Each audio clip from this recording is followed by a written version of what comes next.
আসসালামু আলাইকুম, সবাই কেমন আছো? আশা করি যে যেখানে আসো ভালো আছো, সুস্থ আছো। আল্লাহর রহমতে আলহামদুলিল্লাহ আমিও ভালো আছি। আজকে চলে আসছি নতুন আরও একটি রেসিপি নিয়ে। আজকে রেসিপিটা হচ্ছে আপনার টাইটেল ও থাম্বনেল দেখেই বুঝে গিয়েছেন কি রেসিপি শেয়ার করব। আজকে হচ্ছে কাঁচামরিচের আচার বানাবো, অনেক মজাদার একটা রেসিপি। আপনারা ভিডিওটা দেখতে থাকো, আশা করি আপনাদের কাছে ভালো লাগবে। আর এই কাঁচামরিচগুলো হচ্ছে অনেক জাল, সেই কারণে ভাবলাম ছোট ছোট আছে আর জালও বেশি আছে, আচার বানিয়ে নেই। কাঁচামরিচের আচার দিয়ে যে কোনো কিছুর সাথে একটু হলেও ভাত খাওয়া যায়। এই আচারটা বানানোর পর থেকে সবাই অনেক মজা করে ভাত খাওয়ার সময় এই আচারটা খেয়ে নিচ্ছে।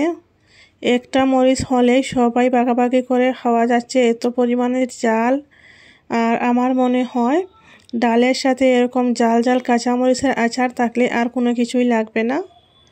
তো আমি কাঁচামরিচ সবগুলো আর আমি পুটা ফেলে দিয়েছি, দিয়ে এখন আমি এগুলো ফেনে শুকিয়ে নেব, কারণ পানি দিয়ে ধুয়েছি।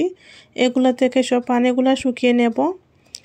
আমি এগুলো ফেনে শুকিয়ে নিয়েছি, ফ্যানের নিচে। আপনারা চাইলে রোদেও শুকাতে পারেন, আমার এখানে রোদ ছিল না, সেই কারণে ফ্যানের নিচে শুকিয়েছি। কয়েকদিন ধরে মেঘলা মেঘলাই আছে, রোদ উঠতেছে না। তো এখন আমি এগুলা এরকম চাকু দিয়ে একটু আর কি ছিঁড়ে দিচ্ছি। এই যে সবটাতে এরকম করে নেব। তো এই যে আমার সবগুলো চাকুতে চিরা হয়ে গিয়েছে।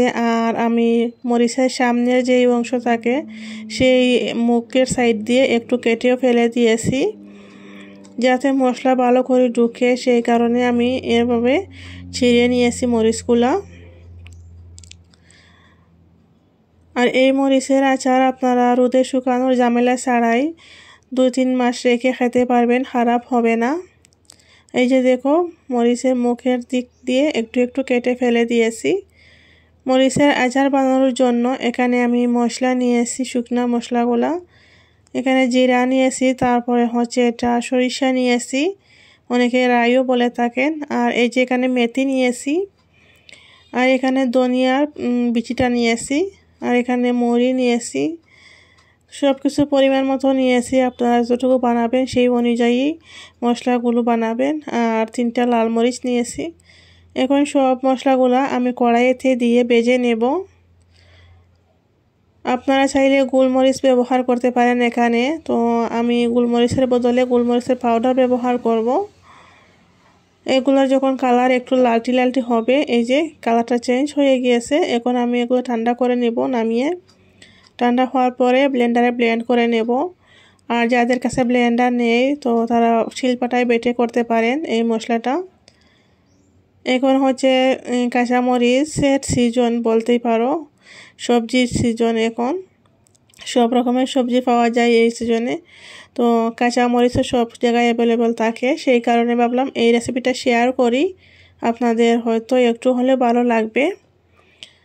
এখন আমি তেল দিয়ে দিয়েছিলাম, সরিষার তেল কড়াইতে। তেল গরম হওয়ার পরে কাঁচামরিচগুলো দিয়ে দিয়েছি। কাঁচামরিচগুলো ভালো করে নাড়াচাড়া করে পরিমাণ মতো লবণ দিয়ে দিলাম। লবণ দিয়ে এখন আমি যে মশলাগুলো বেটে রাখছি সেই মশলাগুলো দিয়ে দিচ্ছি। সবগুলো মশলা দিয়ে দিয়েছি।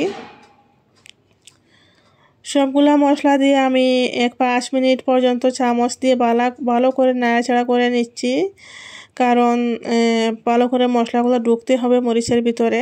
আর এখানে আমি গোলমরিচের পাউডার দিয়ে দিয়েছি 1 চামচ, চায়ের চামচ দিয়ে। সব কিছু আমার দেওয়া হয়ে গিয়েছে এখানে। এখন এই হিংটা ব্যবহার করব, 1 চামচ, চায়ের চামচতে হিং দেব। হিংগুলা দিয়ে আমি ভালো করে নাড়াচাড়া করে নেব। নিয়ে কিছুক্ষণ পর গ্যাসটা বন্ধ করে নেব। গ্যাসটা বন্ধ করে আচারটা ঠান্ডা করে নেব। আর এই যে আমার আচারটা হয়ে গিয়েছে, এখন আমি গ্যাস বন্ধ করে নেব। নিয়ে আর এগুলো ঠান্ডা করে নেব। ঠান্ডা হওয়ার পরে বয়ামে ভরতে হবে, না হলে আবার খারাপ হয়ে যাবে। এই যে দেখুন আচারের কালারটা কত সুন্দর আসছে, আর অনেক মজাদার হয়েছিল আচারটা। এখনও আছে, আমরা প্রত্যেকদিন ভাত খাওয়ার সময় খাই, অনেক মজা লাগে খেতে ভাতের সাথে। এখন আমি একটা প্লেটে সার্ভ করে নিচ্ছি। এই প্লেটে সরিয়ে রেখে দেব, তাহলে তাড়াতাড়ি ঠান্ডা হয়ে যাবে। ঠান্ডা হওয়ার পরেই আমি ঢুকাবো। অনেকেই হয়তো আচার বানানো জানেন, কিন্তু সবার আচার বানানোর ধরন একই রকম থাকে না, এক একজনের একই রকমভাবে বানান। সেই কারণে আমি কিভাবে বানাই সেটা আপনাদের সাথে শেয়ার করেছি। যদি আপনাদের ভালো লেগে থাকে তাহলে ভিডিওতে একটা লাইক দিয়ে দিও, আর আমার চ্যানেলে নতুন হলে চ্যানেলটাকে সাবস্ক্রাইব করে নোটিফিকেশন অন করে দিও, যাতে আমি ভিডিও ছাড়ার সাথে সাথে আপনাদের কাছে পৌঁছে যায় আর আপনারা সময় সুযোগ করে দেখতে পারেন। এই যে দেখো আচারটা ফাইনাল লুক। কেমন লাগলো অবশ্যই কমেন্ট করে জানিও, আর একবার এভাবে বানিয়ে দেখিও, অনেক মজাদার হয় এই আচারটা।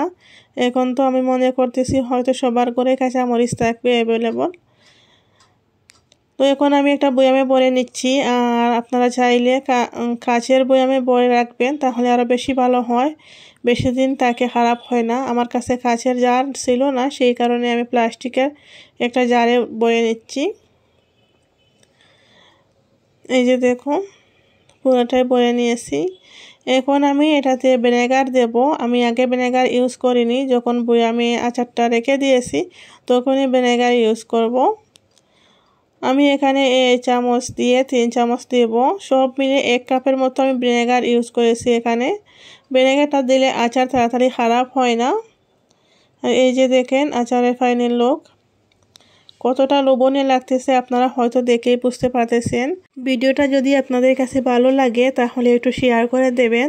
আজকের মতো আমি ভিডিওটা এখানেই শেষ করতেছি। সবাই ভালো থাকবেন, সুস্থ থাকবেন। আল্লাহ হাফিজ সবাইকে। আসসালামু আলাইকুম।